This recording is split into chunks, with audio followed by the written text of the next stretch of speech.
सभी बच्चों को नमस्कार। आज मैंने आपके ध्वनि चैप्टर से कुछ प्रश्न तैयार किए हैं आपकी 8वीं बोर्ड परीक्षा को ध्यान में रखते हुए। तो आइए इन प्रश्नों को एक एक करके समझते हैं। पहला प्रश्न है, ध्वनि संचारित होती है। ध्वनि संचारित हो सकती है तीनों माध्यम से। आप याद रखेंगे, ध्वनि जो है ठोस से भी संचारित होती है, द्रव से भी तथा गैस से भी संचारित हो सकती है। ध्वनि संचरण के लिए माध्यम का होना आवश्यक है। कहने का मतलब है कि ध्वनि जो है निर्वात में संचरित नहीं हो सकती है। यदि आप निर्वात means vacuum, sound can not travel in vacuum, it requires a medium to travel. और मीडियम कुछ भी हो सकता है, ठोस हो सकता है, द्रव हो सकता है या फिर गैस हो सकता है। प्रश्न नंबर 2, ये क्या कह रहा है? आवृत्ति, आवृत्ति का मात्रक क्या है? आवृत्ति का मात्रक क्या है? तो आवृत्ति जो है क्या है, थोड़ा सा हम लोग समझ लें कि आवृत्ति किसे कह रहे हैं। तो ध्वनि कैसे उत्पन्न होती है? ध्वनि उत्पन्न होने के पीछे क्या कारण है? बेसिक कारण क्या है ध्वनि उत्पन्न होने के पीछे? कंपन। किसी भी कंपायमान वस्तु के द्वारा ध्वनि उत्पन्न होती है। और कंपन को मापने का जो मात्रक है उसे हम आवृत्ति कहते हैं। कोई वस्तु 1 सेकंड में कितनी बार वो कंपन कर रही है, अपनी स्थिति से आगे पीछे होना या ऊपर नीचे होना, उसे कंपन कहा जाता है। और 1 सेकंड में उस कंपन की जो कितने बार वो आगे पीछे या ऊपर नीचे होता है उसे हम क्या कहते हैं? आवृत्ति कहते हैं। और उसका मात्रक क्या है? हर्ट्ज। आप याद रखेंगे हर्ट्ज, जिसे हम HZ से डिनोट करते हैं। प्रश्न नंबर 3, ये क्या कह रहा है? अप्रिय ध्वनियों, अप्रिय ध्वनियों को क्या कहते हैं? जो ध्वनि हमारे कानों को अच्छी नहीं लगे उसे क्या कहते हैं? उसे हम लोग शोर कहते हैं। अप्रिय ध्वनियों को शोर कहा जाता है। प्रश्न नंबर 4, प्रश्न 4 देखते हैं क्या कह रहा है।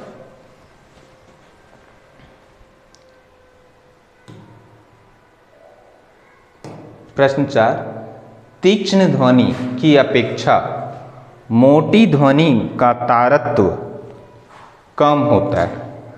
देखिए यहाँ पर थोड़ा सा हम लोग समझ लें कि ध्वनि जो है किस पर डिपेंड करती है। ध्वनि उत्पन्न होने के पीछे कारण क्या है, थोड़ा सा हम लोग समझते हैं। ध्वनि उत्पन्न होने के पीछे कारण है कंपन। मेन रीजन क्या है? कंपन। कोई वस्तु जब कंपन करती है तो ध्वनि उत्पन्न होता है।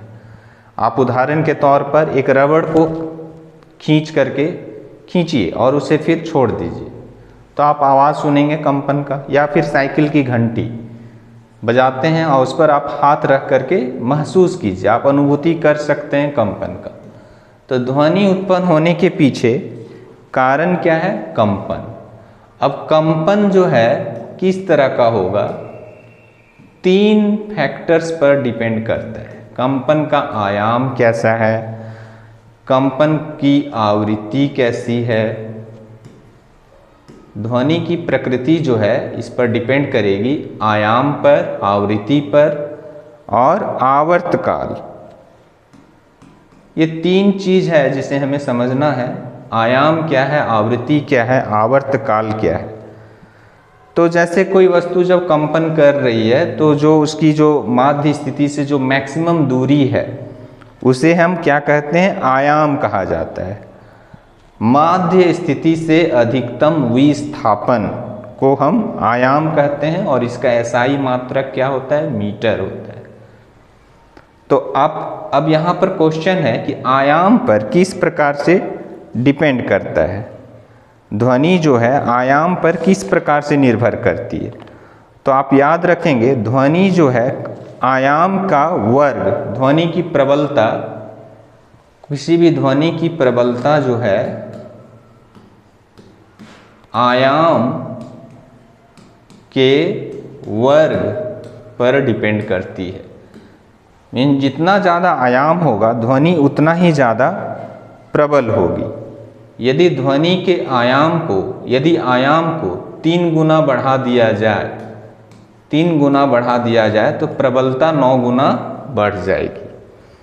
उसी प्रकार ध्वनि की तीक्ष्णता, प्रबलता निर्भर करती है आयाम पर और ध्वनि की तीक्ष्णता वो डिपेंड करता है ध्वनि की आवृत्ति पर।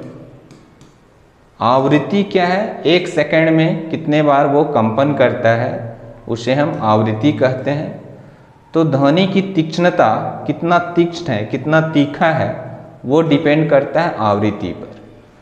जैसे उदाहरण के तौर पर ड्रम तथा सीटी, 2 उदाहरण है। ड्रम का जो आयाम है वो ज़्यादा होता है, इसलिए ड्रम की प्रबलता ज़्यादा होती है। सीटी की आवृत्ति ज़्यादा होती है। यदि हम इसे ग्राफ के रूप में दिखाएं, ये आवृत्ति ज़्यादा होती है सीटी की ध्वनि में, इसलिए उसकी तीक्ष्णता ज़्यादा होती है। तो आप याद रखेंगे कि प्रबलता आयाम पर डिपेंड करता है और तीक्ष्णता आवृत्ति पर निर्भर करती है। कंपन करती वस्तु द्वारा प्रति सेकंड जो कंपन किया जाता है उसे ही हम आवृत्ति कहते हैं तथा इसका मात्रक क्या है? हर्ट्ज है। तो अब देखते हैं इस क्वेश्चन को क्या कहा जा रहा है। प्रश्न नंबर 4 में तीक्ष्ण ध्वनि की अपेक्षा मोटी ध्वनि का तारत्व कम होता है या ज़्यादा होता है? तो आप याद रखेंगे कम होता है। मोटी ध्वनि का तारत्व कम होता है और तीक्ष्ण ध्वनि का तारत्व ज़्यादा होता है। अगला प्रश्न देखते हैं, प्रश्न नंबर 5।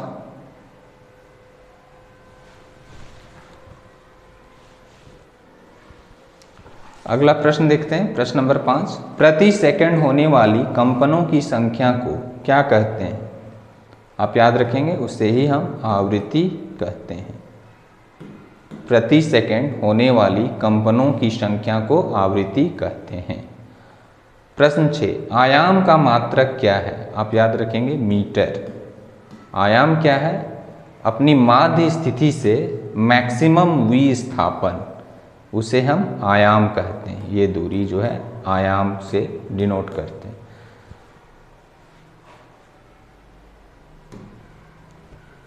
प्रश्न नंबर 7। 20,000 हर्ट्ज से अधिक आवृत्ति वाली ध्वनि को क्या कहते हैं? 20,000 हर्ट्ज से अधिक आवृत्ति वाली ध्वनि को क्या कहा जाता है?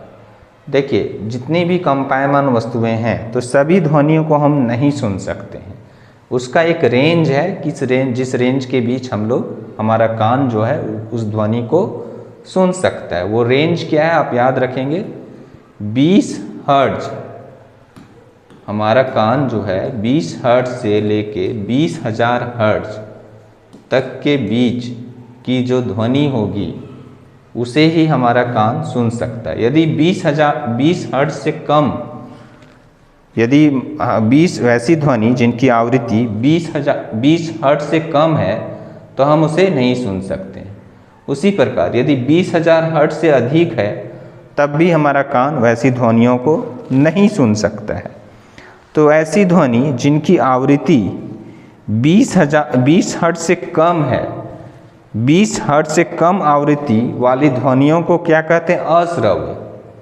20 हर्ट्ज से कम जो ध्वनि, जो आवृत्ति है उसे हम अश्रव्य ध्वनि कहते हैं। और 20,000 हर्ट्ज से अधिक आवृत्ति वाले ध्वनि को क्या कहते हैं? पराश्रव्य। पराश्रव्य ध्वनि कहते हैं। 20,000 हर्ट्ज से अधिक आवृत्ति वाले ध्वनि को पराश्रव्य ध्वनि कहते हैं। प्रश्न नंबर 8। ध्वनि की तीक्ष्णता। तीक्ष्णता मीन्स ध्वनि कितना तीक्ष्ण है, या तारत्व, उसे तारत्व भी कहते हैं। तीक्ष्णता या तारत्व एक ही चीज है। तीक्ष्णता या तारत्व उसकी आवृत्ति से निर्धारित होती है। ये पूछा जा रहा है प्रश्न नंबर 8 में। सही या गलत आपको ये बताना है कि ये सही स्टेटमेंट है या गलत। ध्वनि की तीक्ष्णता किससे निर्धारित होती है? आवृत्ति से निर्धारित होती है, बिल्कुल उसकी आवृत्ति से निर्धारित होती है। यदि कंपन की आवृत्ति कम है, यदि आवृत्ति कम होगा, किसी वस्तु का कंपन की आवृत्ति कम है तो उसकी तीक्ष्णता भी क्या होगी? कम होगी। और यदि आवृत्ति ज़्यादा है, कंपन की आवृत्ति ज़्यादा है, तो वह ध्वनि क्या होगा? ज़्यादा तीक्ष्ण होगा। तो आवृत्ति पर डिपेंड करता है तीक्ष्णता। जिस ध्वनि स्रोत की आवृत्ति कम होगी उसका तारत्व भी कम होगा।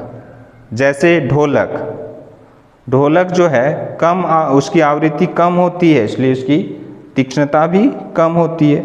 जबकि सीटी की आवृत्ति अधिक होती है, इसलिए उसका तारत्व अधिक होता है। तारत्व, उसकी ध्वनि की तारत्व क्या होती है? सीटी की ज़्यादा होती है। अब अगला प्रश्न देखते हैं, प्रश्न नंबर 9।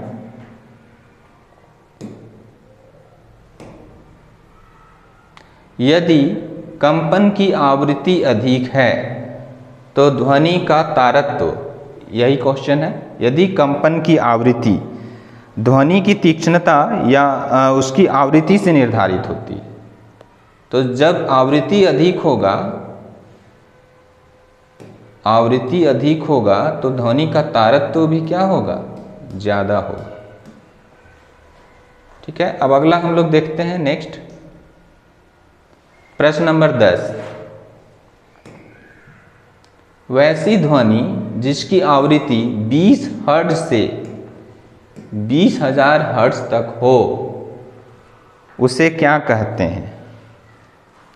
जो ऑडिबल, ऐसी ध्वनि जो 20,000 से 20,000 तक हो उसे हम श्रव्य ध्वनि कहते हैं। मीन्स जिसे हमारा कान जो है सुन सकता है, वैसी आवृत्ति वाली ध्वनियों को हम श्रव्य ध्वनि कहते हैं। शेर की दहाड़ तथा पक्षी द्वारा उत्पन्न ध्वनि में प्रबलता किसकी ज़्यादा होगी? शेर की दहाड़ की प्रबलता ज़्यादा होती है। अब प्रश्न 12 में क्या कह रहा है? किसका तारत्व अधिक होगा, सीटी का या ढोल का? तो तारत्व जो है डिपेंड करता है आवृत्ति पर। सीटी की जो आवृत्ति होती है ज़्यादा होती है, इसलिए उसमें तारत्व भी क्या होता है? ज़्यादा होता है। और प्रबलता वो डिपेंड करता है आयाम पर, जितना ज़्यादा आयाम उतना ज़्यादा प्रबल। ढोल में क्या होता है? उसका आयाम ज़्यादा होता है, उसके ढोल में क्या होती है? उसकी प्रबलता ज़्यादा होती है। और सीटी का तारत्व अधिक होता है क्योंकि उसकी आवृत्ति ज़्यादा होती है। तो उम्मीद है कि आपको ये सारे प्रश्न समझ में आ गए होंगे। आज के लिए इतना ही, धन्यवाद।